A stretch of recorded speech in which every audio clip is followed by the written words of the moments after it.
This clip is brought to you by SaveWithConrad.com.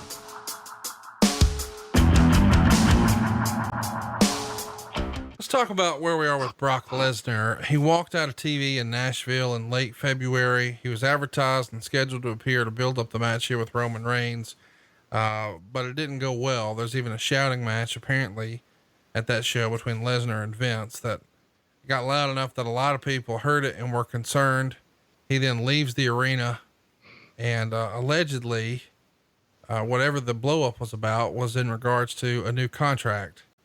And then right after that, he showed up in a giant suit and tie at UFC 184, which has become, I guess, sort of the standard back and forth piece of negotiation. Fast forward, and Vince holds a meeting and lets the writing staff know there's a problem. Don't rewrite anything yet because Lesnar's still under contract and he feels he'll be here no matter what. But we do maybe need to have a backup plan. About a month after this blow up, he signs a new contract. What did you think of or when did you hear about the blow up in Nashville and what was the feeling at the time? Did you think Brock was done for good, or did you think cooler heads would prevail and money would win in the end?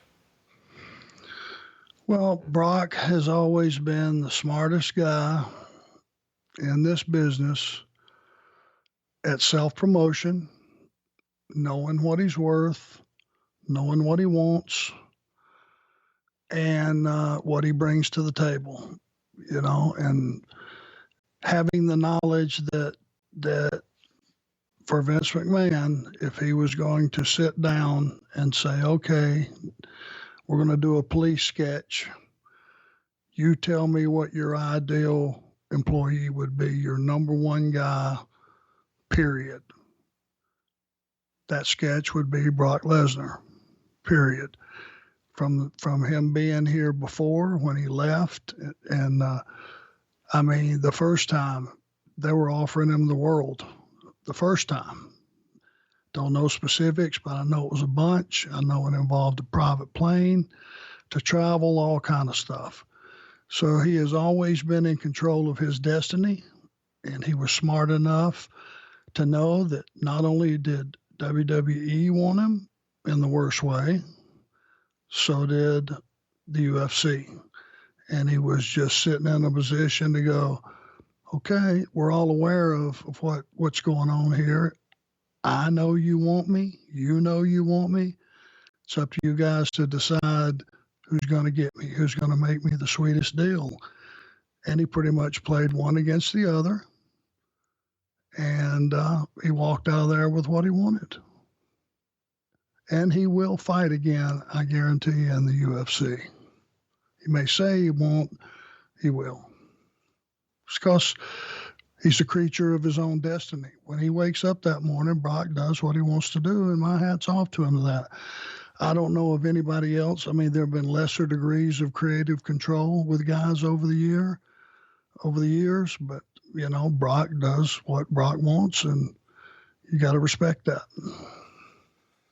Were you aware that Brock, before he re-signed his contract, had been training for an MMA return for like 2.5 months? Was that being discussed when he shows up physically looking different, or does he bring it up in the locker room or anything like that? No, not really. Brock, from when he was at his, biggest, my God, he probably weighed 300 plus pounds. When he had the most muscle he's ever had, to when he was the least, which was down at fighting weight. What is it, 265, the limit?